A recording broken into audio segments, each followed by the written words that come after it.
चलत रहा संभरा सतल हाँ करीब बड़ी के खात नहीं कि मैं कहीं चली तो हाल चल ले नहीं तोरे बिना हमारा दिल ना लगत रहा। अच्छा हाँ तो देखो तारा कितना सुंदर बबुआ जन्मल बा बबुआ हाँ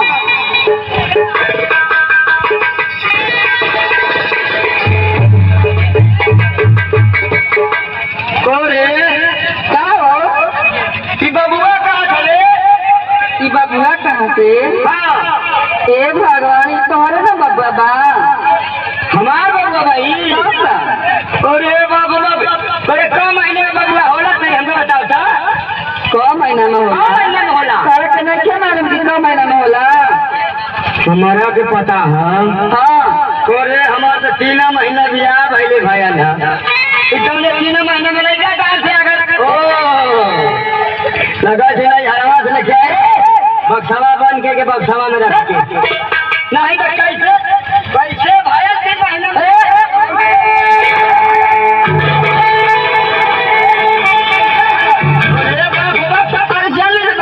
तू हमार जान ले रही कोई तुम्हारे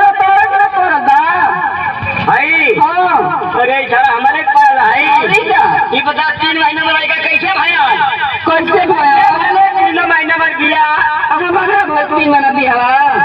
तब वो 6वां महीना अरे 3 महीना का बबुआ बा 9 महीना हो गई अगर भाई नहीं हम अपन खरी जोड़ो अरे 3 महीना रुक एक फसला पर खड़ा करी तो बोलाई प्रधान जी के नहीं फैसला कही फसला बना प्रधान जी के बोलाई ए फसला अरे मदा जी दा डेली जाता है बड़ा हिसाब रहा अरे प्रधान जी नमस्कार भाई नमस्कार कब आएंगे तो हाँ तेरी हरा खाते हरा मारी बिल्कुल क्या बात है काय में अलग भाई मारो करे हाँ मार क्या बात है ये बता चुप अपन लोला बनकर हमको कहने तक प्रधान जी से हम मारू अपन क्या बात है बताओ कोई आपसे बताओ फैसला कर रहे ये चिट्ठी नीचे घिसरा नहीं दिया आपका अच्छा ये बता वो जो करिए क्या अब बहन लेना ना 3 महीना खड़ा के सामने के घूमत किया क्या बात है बता प्रधान जी देखा हमार बिया पहले 3 महीना भाया तू आज कसम तू जल्दी चली जा हमन फैसला करके घरे तू का बुझ रहा हम तो जाने ऊपर ना